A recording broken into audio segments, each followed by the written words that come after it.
The wind howled across the barren fields of New Eden, a quiet colony on the edge of human-controlled space. Once used for military outposts, it had turned into farmland after the First Galactic War. Families settled there for peace, far from the noise of trade hubs and starports. Life moved slowly until something crashed from the sky. It wasn't a meteor. The explosion lit the night like a second sun. Windows shattered, livestock scattered. People ran toward the flames with fear, and curiosity mixed in their hearts. Among them was the Morgan family, an old soldier, his wife, and their 2 children. They had seen war before, and something about the crash felt wrong. The wreckage lay in a smoking crater just outside their farmland. Broken metal hissed with heat. Strange blue lights blinked on shattered panels. What caught their eyes, though, wasn't the craft itself. It was the figure crawling from the wreckage. She was tall, slender, and glowing faintly. Her skin shimmered like polished stone, marked with faint golden patterns that pulsed softly in the dark. Her silver hair floated as if underwater. She wore a torn uniform stitched with royal symbols unfamiliar to human eyes. "Don't move," the father, Daniel Morgan, ordered. His voice was calm but alert. The alien woman collapsed. Blood, not red, but deep violet, ran down her arm. Before losing consciousness, she spoke in perfect English. "Please, help me." That one word changed everything. Back at the farmhouse, tension filled the air. The Morgans had taken her in, wrapped her wounds, and locked every door. Their daughter, Anna, watched the alien closely, unsure whether to trust her. The woman awoke the next morning, sitting upright as if nothing had happened. She introduced herself as Princess Varela of the Zalari Empire.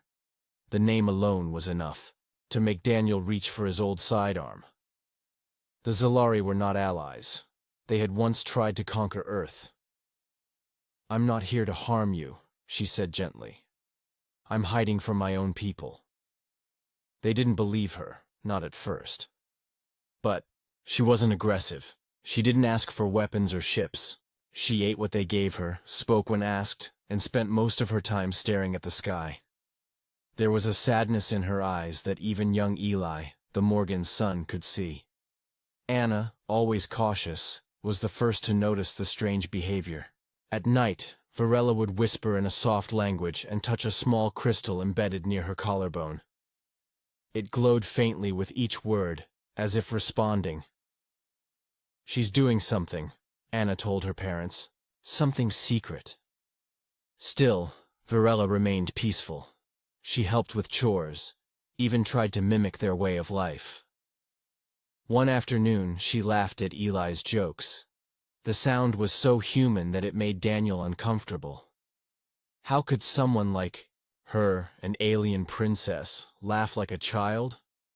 Things changed a week later. A neighbor named Jace, curious about the crash, visited unannounced. He spotted Varela in the garden and recognized her alien features. He didn't say much, but his expression said everything. That night, a signal was sent from his home. It reached orbit. It didn't go to Earth's defense network. It went into deep space. Unknown to the Morgans, that signal triggered an ancient response. Meanwhile, Earth intelligence had been monitoring nearby colonies for unusual activity. They intercepted the alien signal and traced its origin to New Eden. A stealth vessel left orbit, cloaked and silent, heading toward the Morgans' land. On board were agents who had seen too many lies, too many tricks. But before the agents could arrive, Varela collapsed. Anna found her in the barn, surrounded by tools and empty feed bags. Her body glowed with shifting colors. Her veins pulsed with energy, and the crystal at her collarbone lit up like a star. She was muttering words Anna didn't understand. They brought her inside. The glow faded, but not completely. When she woke, her voice was steady, but her eyes were full of fear. "You need to listen," she whispered. "They're coming. Not just for me. For Earth." Daniel leaned in.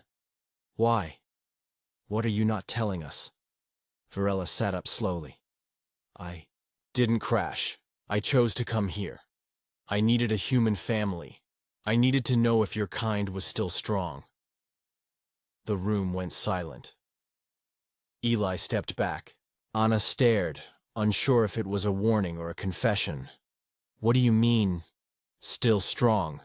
Daniel asked. Varela looked each of them in the eye.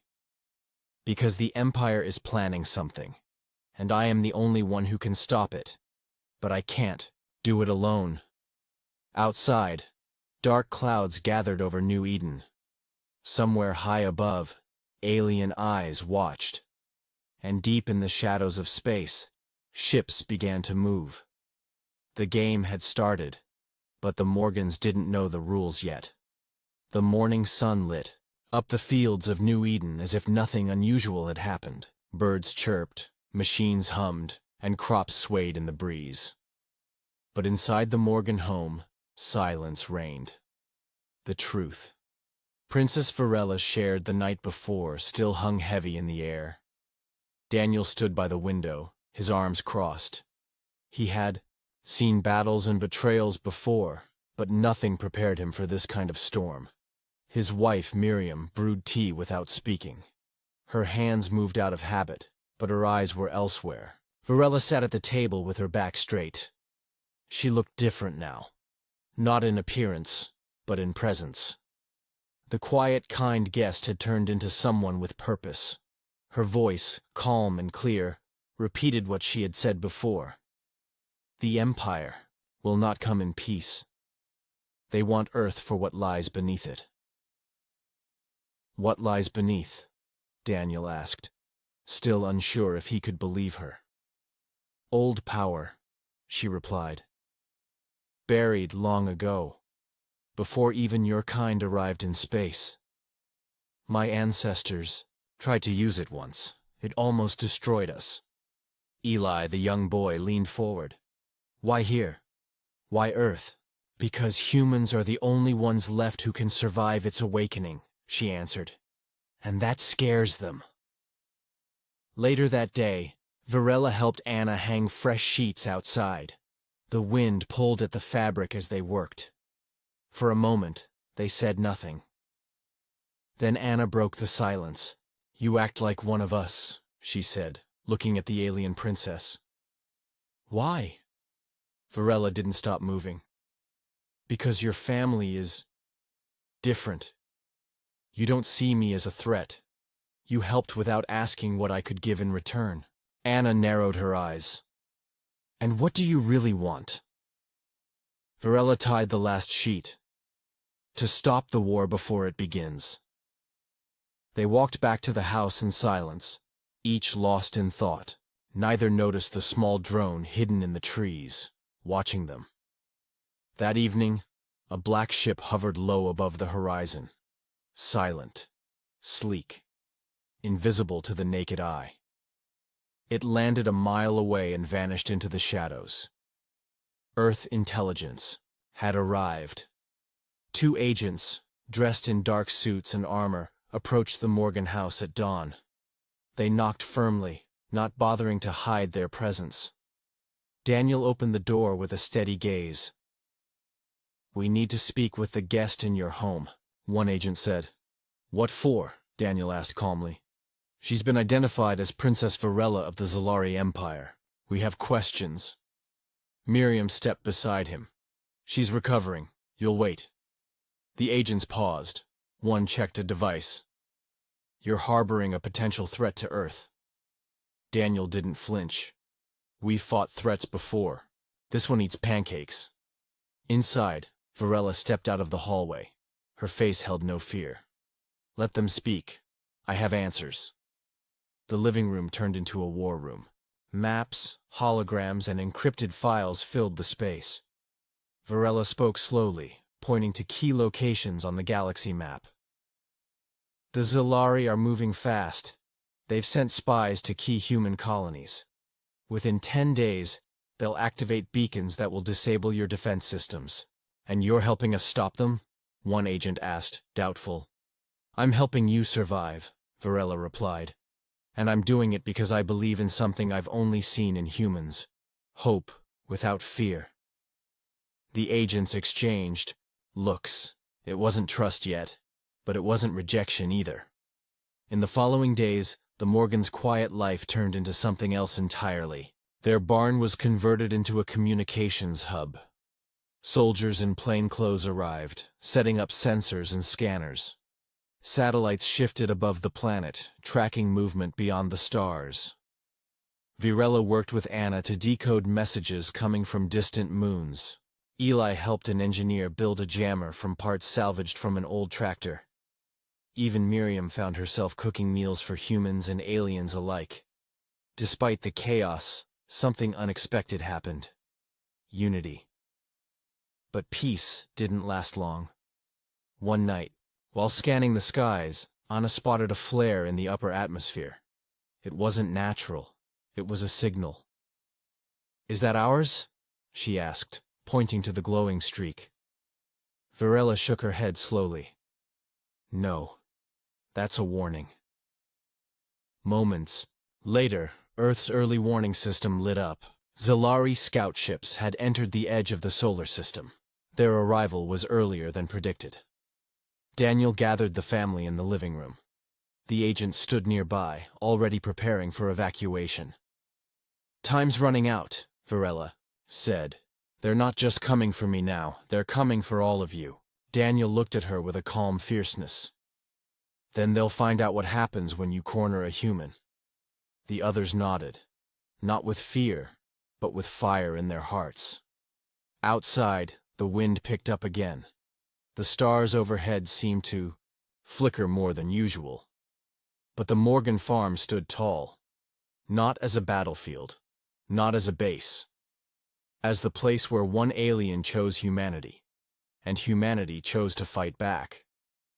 The war hadn't started yet, but the resistance had. The nights on New Eden had turned colder. Clouds gathered more often now, as if the sky itself sensed something coming.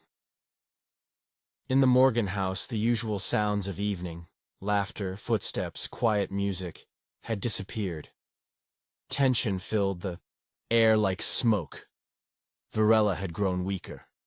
Her energy faded quickly, and her glow dimmed with each passing day. Though she tried to hide it, even Eli noticed the change. Her steps slowed, her voice dropped, and the crystal at her collarbone no longer shimmered the way it once had. One morning, as sunlight crept through the curtains, Anna entered the guest room with a tray of food. She froze. Varela lay on the floor, shaking. Her skin flashed in strange colors: blue, gold, green, all blending in waves. Her eyes were closed, but her mouth moved silently. The crystal embedded in her chest pulsed like a heartbeat, growing brighter every second. "Dad!" Anna shouted. Daniel rushed in, followed by Miriam and the agents. The room glowed with strange light. Varela gasped for breath. Then all at once the light vanished. She fell still. Daniel knelt beside her and checked her pulse. She was alive, barely. They carried her to the main room and placed her on the couch. "We need answers," one agent said firmly. "Now." When Varela woke, her face looked older, not with wrinkles but with weight. A heaviness that spoke of memory, of responsibility. Her voice when she spoke was quieter than before. "There's something inside me," she said slowly. "Something ancient." The room stayed silent. "I'm not just a princess. I was born for one reason: to carry a lock, a living key, placed inside me when I was a child. My empire created me for this purpose." Daniel frowned. "A key to what?" "To a weapon," Varela said. "Buried deep below Earth's surface before your kind even walked upright. We don't fully understand it. We only know it cannot fall into the wrong hands. And now, It's waking up. Eli, wide-eyed, whispered, "Why Earth?" Varela turned her head toward him. "Because this planet hides power no one believed could exist in such a quiet place." The agents exchanged nervous glances. One activated a communicator and stepped outside to call for higher authority. Inside, the Morgans tried to understand the meaning of it all. Miriam sat beside Varela. "So you're not just running from your people. You're hiding what they built." Varela nodded weakly. "They want me back. Not because I'm a leader, but because I'm a tool, a way to control something they can't truly grasp." Anna paced near the window. "What happens if they get you?" Varela closed her eyes. "They'll turn Earth into a weapon. One that can't be stopped." Later that night, while the others slept, Varela and Daniel sat outside beneath the stars. The sky stretched endlessly above them, dotted with small lights that looked peaceful, though everyone knew better now. "I never thought I'd fight another war," Daniel said, his voice calm. "I didn't think I'd ever trust a human," Varela replied. They sat quietly for a few moments. Wind rustled the leaves. A dog barked in the distance. "Why us?" he asked finally. "Out of all the places in the galaxy. Why this family?" Varela looked at him with tired eyes. "Because I watched your records. Stories of survival, sacrifice. I needed to see if the spirit still lived in you." Daniel nodded. "And?" She smiled faintly. "It does." The next morning the agents received orders.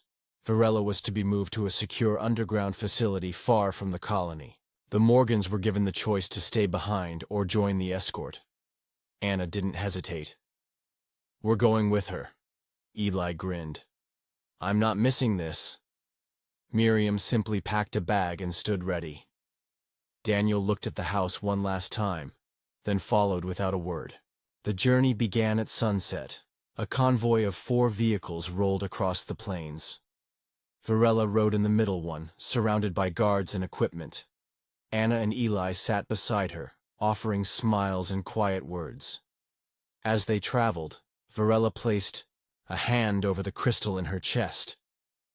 It was glowing again, slowly, steadily. She knew what it meant. The signal had already been sent. The lock was responding to something deep underground. And soon, someone else would come looking. High above the earth, hidden in the blackness of space, a fleet stirred. Not the Zalari. Something else. They had been waiting, watching, for the key to wake. And now it had. The convoy reached the hidden base just before dawn. Tucked beneath a rocky mountain range, the entrance looked like part of the hillside. Only trained eyes could spot the seams in the stone. A voice scanned for clearance, and thick metal doors slowly pulled apart. Inside, cool air rushed out, carrying the scent of machines and power. As they drove through long tunnels, the lights above flickered on one by one. Varela leaned forward, watching the walls. The symbols etched into the stone weren't human. She recognized them. They belonged to the same forgotten builders who left the weapon buried deep in Earth's core. The vehicles stopped at a steel platform. Soldiers stood waiting. Scientists in lab coats hurried to their stations. Screens lit up as power flowed through ancient systems. Earth had known about the hidden vault for years, but no one knew how to open it. Until now. Varela stepped out, slowly. The crystal at her collarbone pulsed. The ground trembled beneath her feet. Deep underground, something stirred. The facility's control room buzzed with activity. Earth's top minds had gathered there. Engineers, analysts, and historians. General Hadley, an old war veteran, took command. He'd fought during the Zalari Wars and knew firsthand how dangerous their tech could be. Daniel stood beside him, arms folded, watching the readings.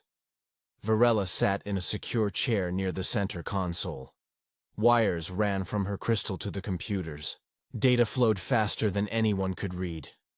"We're getting energy signals from the lower vault," a technician said. "Something's powering up." General Hadley leaned forward. "Can you stop it?"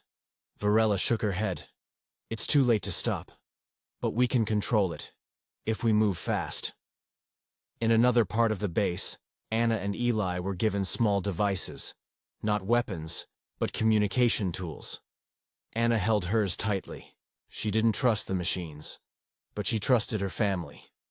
A young officer guided them to a safer area in case of emergency. "This part of the base is shielded," he explained. "If anything goes wrong, you'll be protected." Eli frowned. "If?"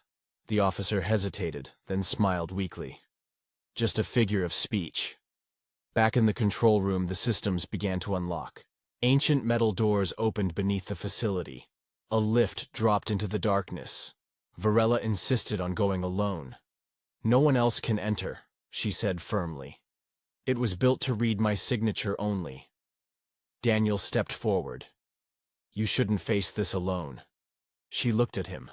"You've given me more than protection. You've given me hope. That's why I must go." Reluctantly, he let her go. The lift dropped, taking Varela into the Earth's heart. As she descended, the air grew warmer. Blue lights lit her path. Walls around her whispered in forgotten tones. The core chamber waited below. At the bottom, she stepped into a room filled with glowing pillars. The crystal in her chest grew brighter. Slowly, she approached a pedestal and placed her hand on it. A hum filled the air. Above ground, the computers reacted. Readings spiked. Energy levels rose. "Something's changing," a scientist called out. "She's stabilizing it." General Hadley watched the screen. A model of the Earth appeared, showing large energy rings forming beneath its surface. "It's a planetary defense grid," the technician explained. "Old tech, possibly older than all known species," Daniel whispered. "That's what they were afraid of."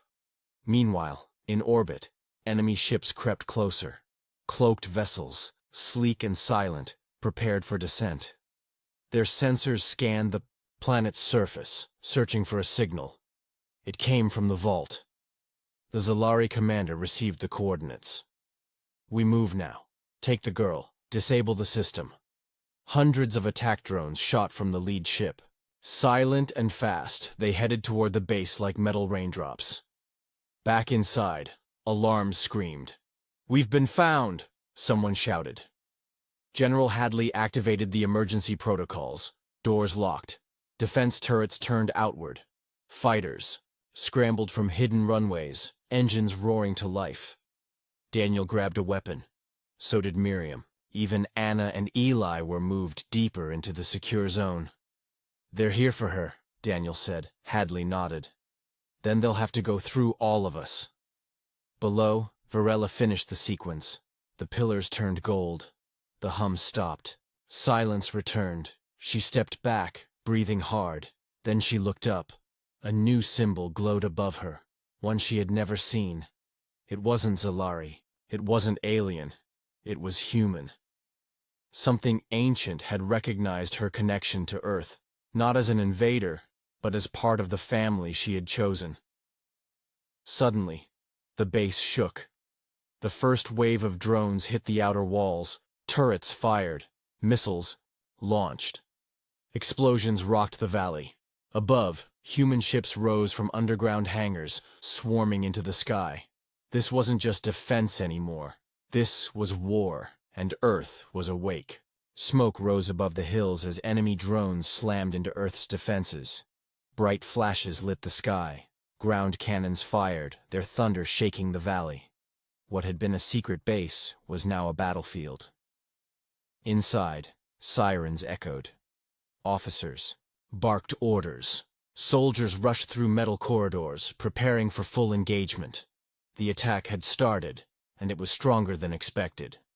General Hadley stood firm in the command center. His face was calm, but his eyes showed urgency.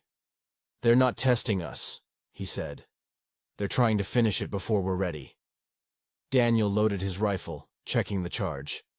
He looked to Miriam, who wore a communication headset, guiding support teams from the lower level.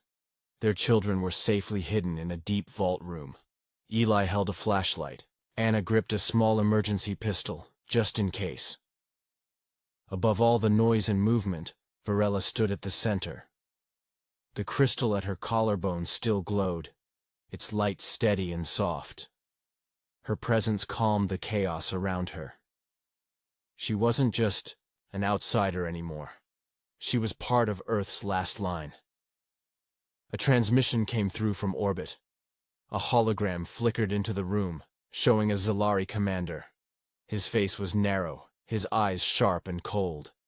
His voice carried power. "Return the traitor, and your cities will be spared." Hadley didn't blink. "And if we don't, you will burn. One sector at a time." Before anyone could reply, Varela stepped forward. "You lied to your people. You called me a threat when you are the danger.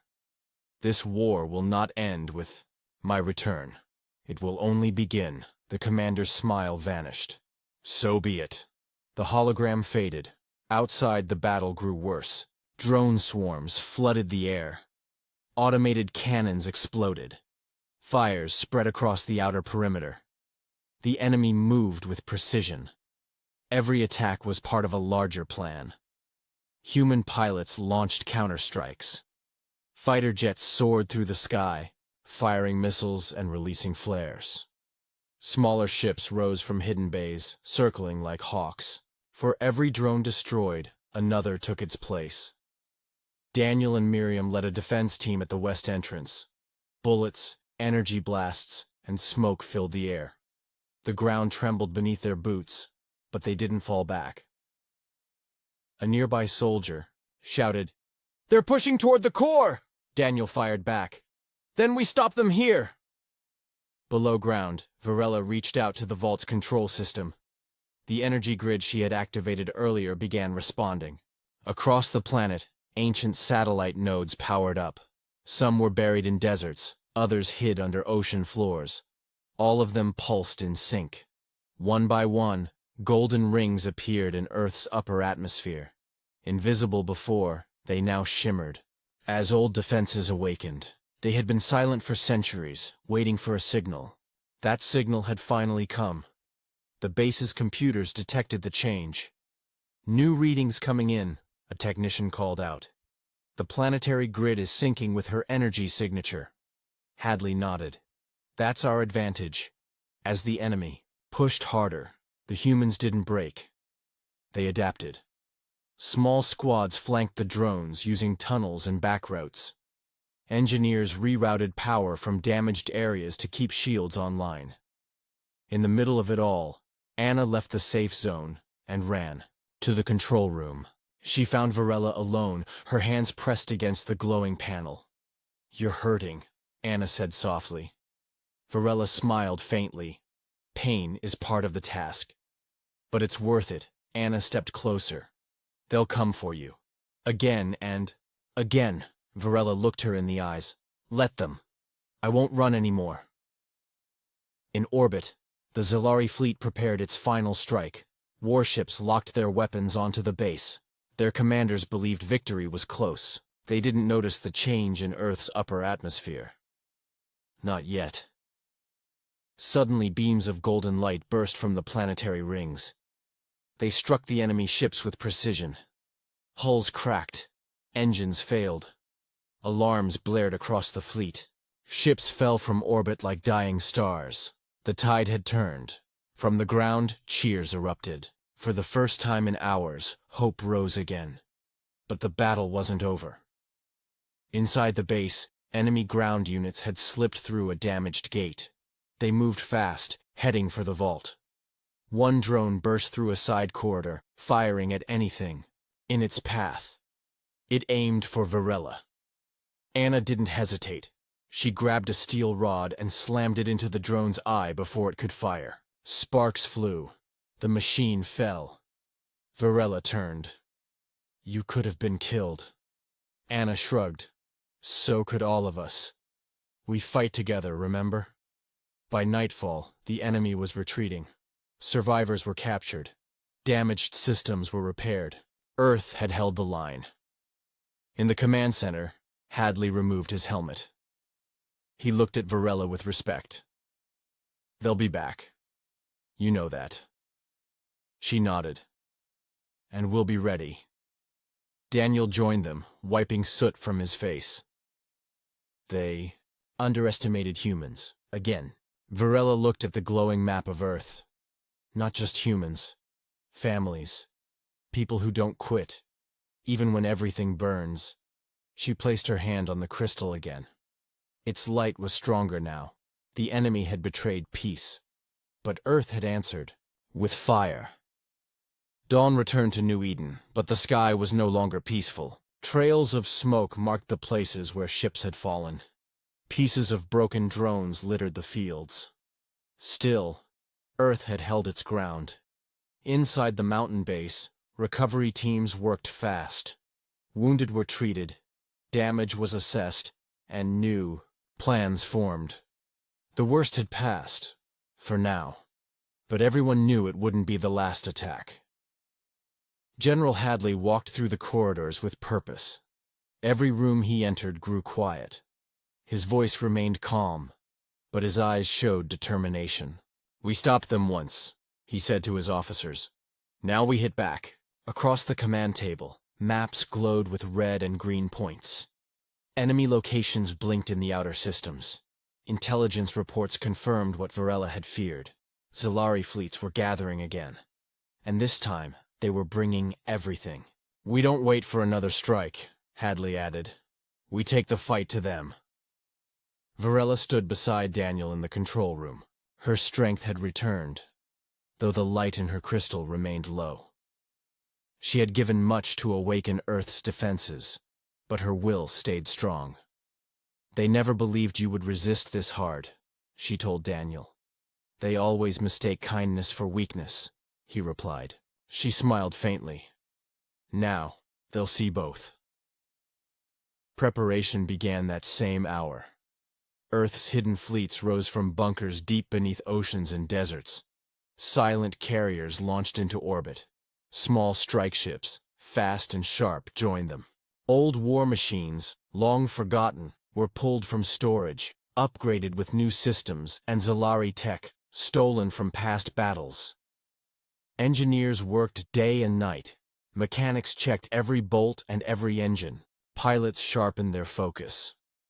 There was no fear, only readiness. Meanwhile, Varela helped Earth's forces decode the Zalari's movements. She had once trained with their military leaders and knew their patterns. She pointed out weak points in their strategies and revealed which ships had blind spots. They expect a slow response, she explained. Give them speed instead. Anna and Eli stayed near the main hub, watching the work unfold.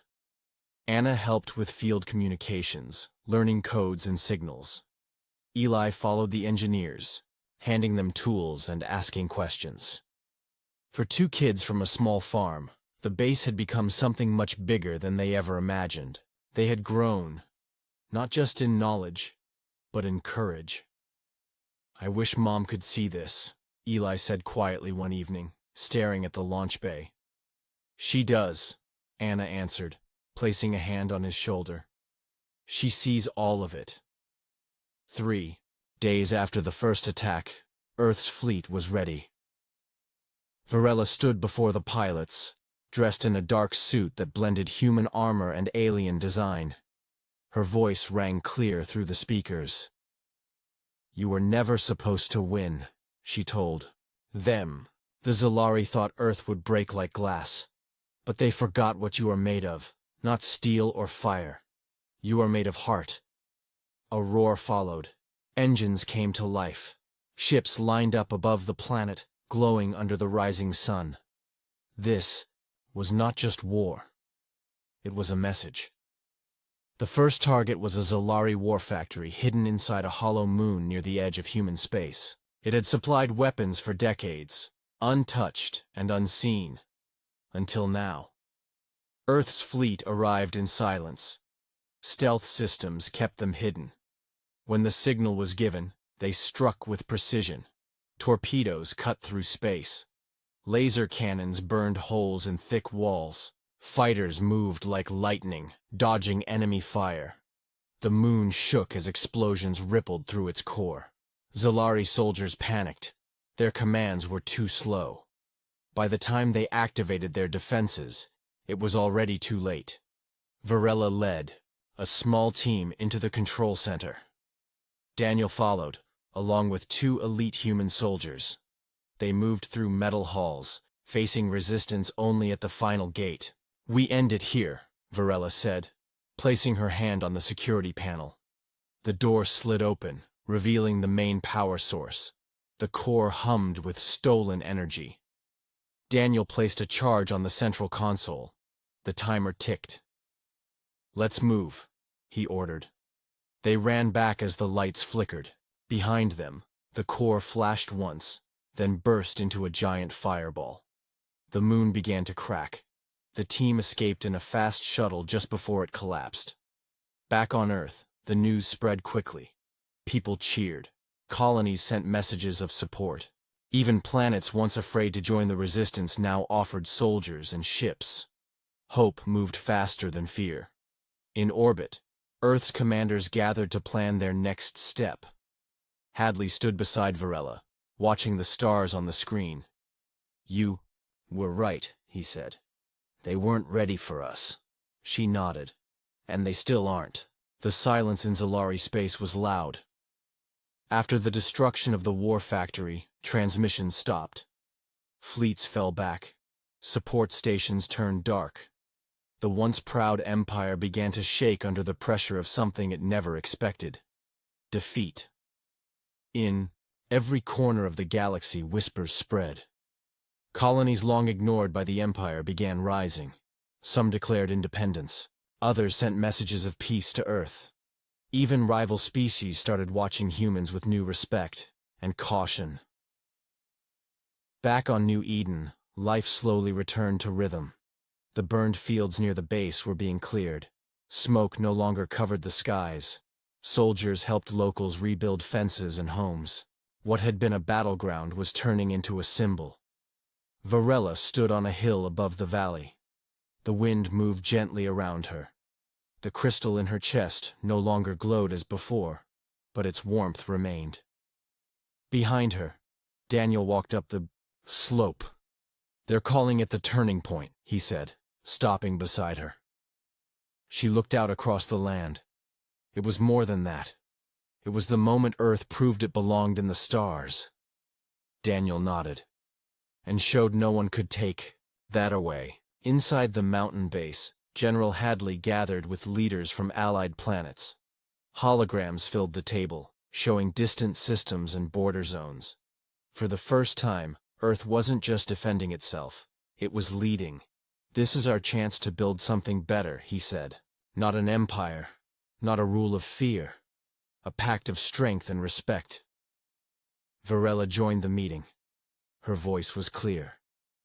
"I know the damage my people caused. I can't erase it. But I can help stop it from happening again." A silence followed. Her words. Then, one by one, the leaders agreed. They would not rebuild the old system. They would shape a new one. In orbit, Earth's ships now patrolled regions once controlled by the Zalari. But they didn't arrive with force. They brought supplies, engineers, and translators. People greeted them with cheers, not fear. Children in distant colonies waved Earth flags. Teachers played recordings of the speech Varela had given before, the final battle. Her words had reached farther than weapons ever could. Anna watched one of the broadcasts on a screen in the base. She smiled when she saw people listening to her friend. "She's more than a princess now," Anna whispered. "She's a spark." Eli, never far from excitement, spent his days learning with the engineers. He loved engines, wires, and the way machines made the impossible feel easy. One afternoon, He surprised a repair crew by fixing a damaged shuttle panel without being asked. The crew clapped and handed him a patch. "You're one of us now." He wore it proudly. Though many things had changed, some routines stayed the same. At the end of each day, the Morgan family gathered at the table. Meals were simple, but the stories were rich. They laughed, argued, and remembered the strange path that brought an alien into their home. Varela often sat with them, now more relaxed, even playful. She had learned how to cook Earth meals, badly, but no one complained. She burned toast, spilled water, and confused salt with sugar. Still, every dish she made ended in laughter. "Next time," she joked one evening, "I'll let Eli cook." He grinned. "Please don't." But not everything was light. There were still battles to fight. Hidden groups loyal to the old empire refused to surrender. Rogue ships caused trouble across quiet sectors. Earth's new alliance worked hard to stop them without losing what made them different. And deep in the unknown reaches of the galaxy, something stirred. Something older than the Zalari, watching from shadows no map had touched.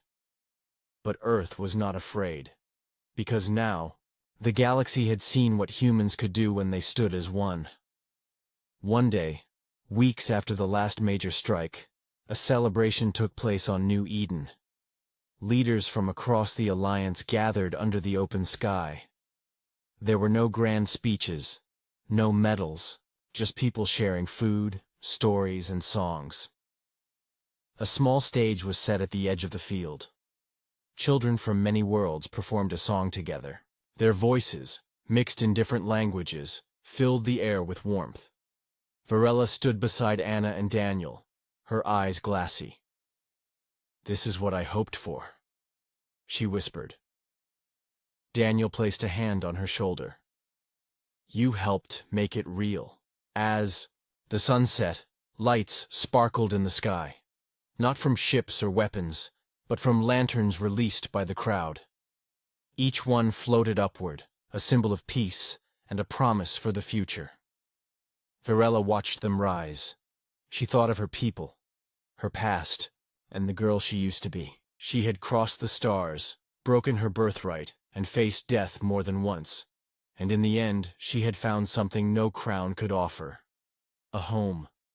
Far above, beyond the last lantern, a satellite recorded the moment. It sent the image across the stars, reaching systems still unsure whether to hope. They saw the truth. Earth hadn't just survived. It had led. And in doing so, it changed the galaxy forever.